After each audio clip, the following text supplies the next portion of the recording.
structures here are 1/5 scale representations of kind of a Las Vegas strip. They're not really designed after any particular buildings. They're kind of just stylized versions of like the Stardust Hotel, and this is a casino as inspired by some photograph from maybe the 60s or something, and then the rest of them are just interpretations mostly of actual structures that did or still exist out there. Forrest Leathers designed these, and this is our second go-around at this. We had a huge windstorm a few weeks ago that demolished the strip, the first one we had. So we have just one building that remains in its same configuration, and the others have been modified and brought back after the set company restored them. And right here in the center of almost in the center of the street is the rail which we use to direct the airplane down. It's the cable, endless loop cable, and our C-123 plane will come running down this thing at almost 40 miles an hour. And the plan tonight is to smash it into a sign that'll be mounted at the end of the street, and it's going to sever the port wing off and create a fireball. And we'll be doing that 3 times with a day in between each setup. I mean, a day between setups to reattach the wings and such.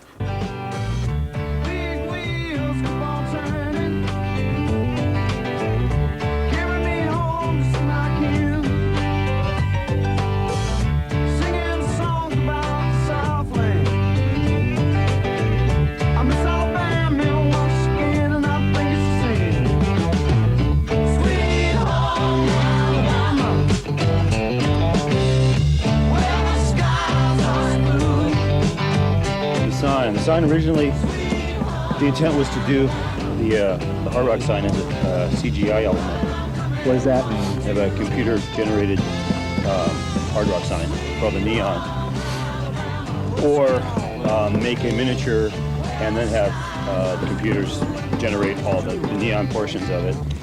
But the decision was made that it wouldn't look as realistic as having a fully lit miniature sign out there. So that's where it kind of became something for us to address and figure out how to do it, how to make a breakaway sign that's 18 feet tall that could support itself and yet still be smashed by this airplane wing.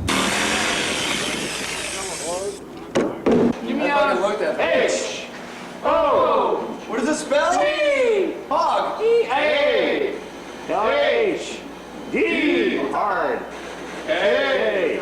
C. L. What's the next one? O. I feel like I'm on Sesame Street. That's a little weak. That's a weak. Just died. Nope. That's weak. That's off. I need perfection, some twisted selection that tangles me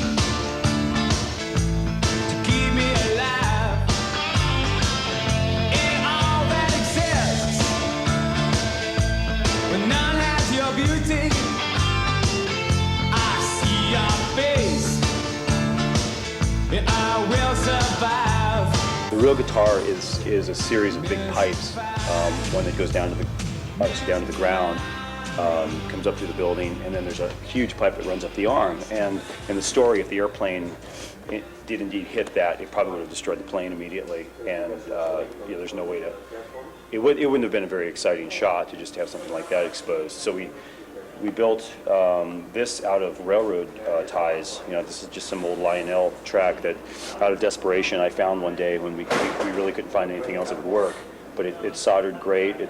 The solder joints are just weak enough that when it gets hit at 40 miles an hour by the wing, they break, which is what we wanted. And they look like they could be, 5th scale, construction members or something. It's all made up. We just wanted to have a lot of stuff in there to, that would just blast out of camera. The solution to the weakness of these beams that came up with was putting fluorescent tubes in as the main structure, and there's four tubes in the neck, and then smaller tubes that run up into the head of the guitar, and they are very, very strong. In and on the I think they take about 18 pounds of pressure to break a tube. So if you multiply that by as many as we have in here, you've got a fairly strong structure. It's very deceiving. It looks very weak and fragile, and we were, kind of terrified when this thing's hanging up there, just waiting for it to break. But it held up really well. The way to weaken these is at the moment of impact. We had our pyrotechnics expert John Gray put squibs in various places on the tubes, and at the moment of contact with the airplane, the squibs would go off and weaken, well, basically blow up the tubes. So then our strength is gone, and the whole structure would start to collapse on itself. All these plates are very lightly tacked, so that they'll fold up and break apart, and they're super glued and some types of adhesive on there that will give up after a certain amount of force is applied to them, and the whole thing just collapses. But it's pretty flimsy. You could tear it apart pretty easily. But once it's up there hanging, and it looks real nice. Life is like a merry-go-round, painted horses riding up and down. Music takes you and you're gone again. Crazy circles never seem to end. Whoa, I will face the sun, leaving shadows far behind. And together we'll go on through time. Kind of at this angle, 45-degree angle, there's a little carport structure below it.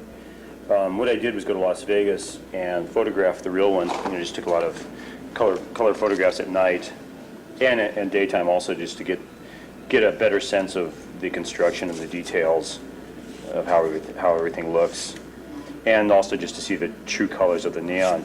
And then Larry Albright will match this per requirements of the film, to get like the blues the same colors and the reds and such.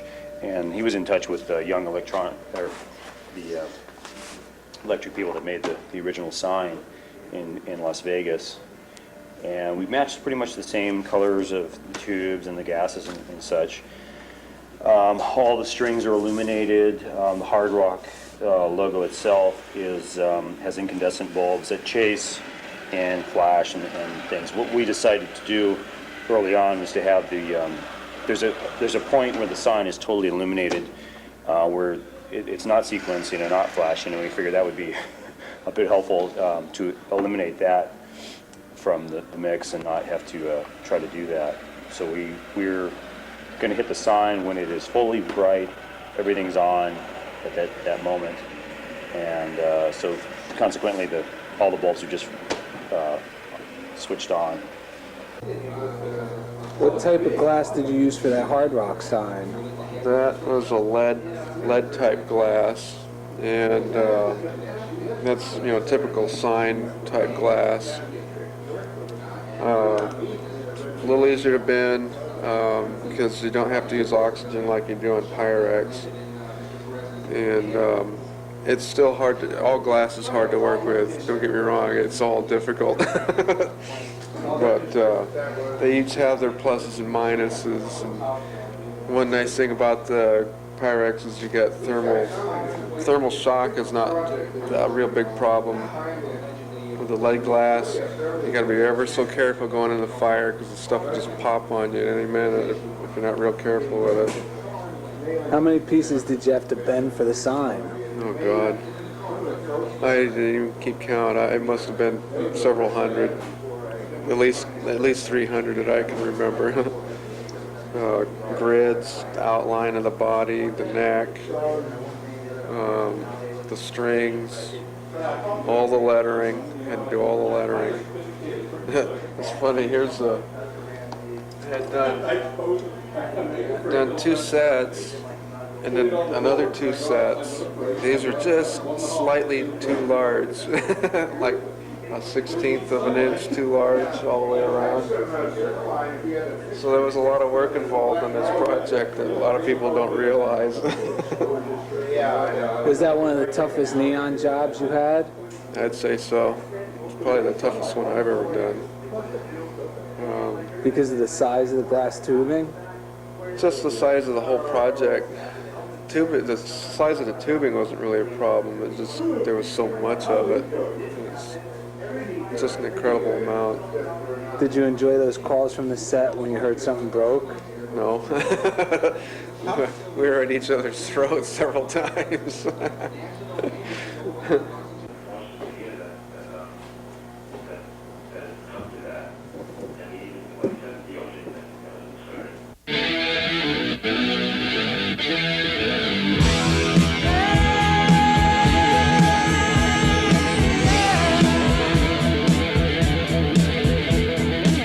Here come the jesters, 1, 2, 3. It's all part of my fantasy. I love the music and I love to see the crowd dancing in the aisles and singing out loud. Yeah.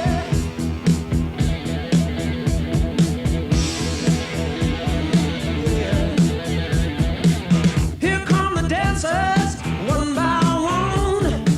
Your mama's calling, but you're having fun. You find you're dancing on that number 9 cloud. Put your hands together now and sing it out loud. It's all part of my rock and roll fantasy. It's all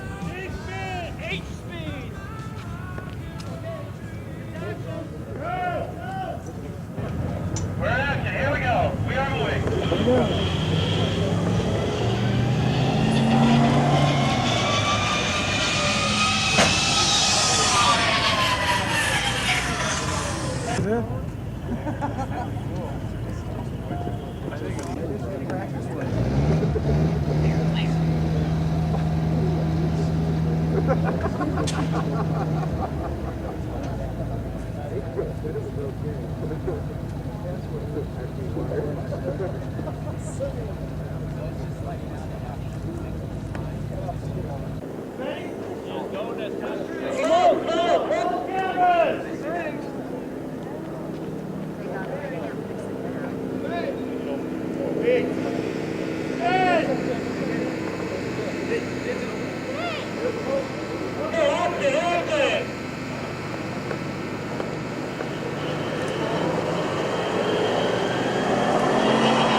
I think it's pretty good, but to me it wasn't enough, fire. But I think that'll show up in the slow motion. I bet you anything they're gonna do a bigger one on Through the Sunday. computer? No, they're gonna do a bigger one on Sunday. They're gonna have a more, like a big giant fireball, Right. That wasn't enough, man. That was like a fire poppers or something. You know what I mean? Smoke up. Roll cameras. Speed!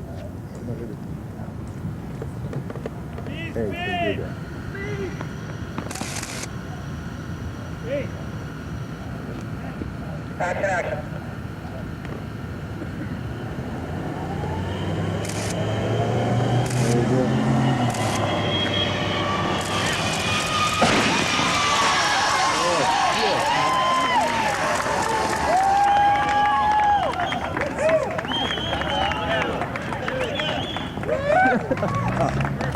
That's cool.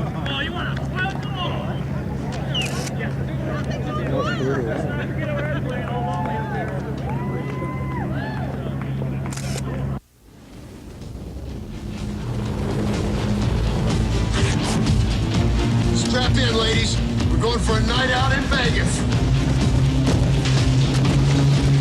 Got the whole world in his hands. He's got the whole world in his hands. He's got the whole wide I can't be free. We're gonna die.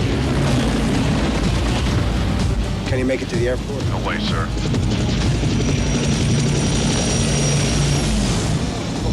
All right, we're gonna need police cars, fire engines, emergency service vehicles, anybody who knows CPR.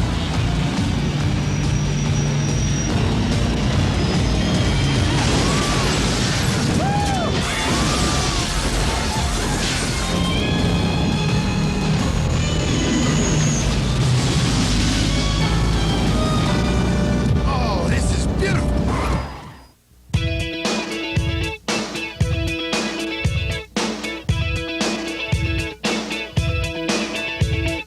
live, baby, live. Now that the day is over, I got a new sensation. Perfect moments, but so impossible to refuse.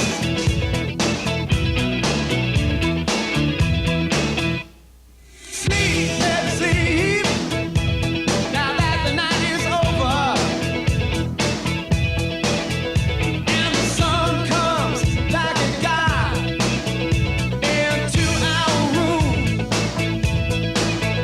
All perfect light and promises. Gotta hold on to new sensation. Right now. It's gonna take you on new sensation.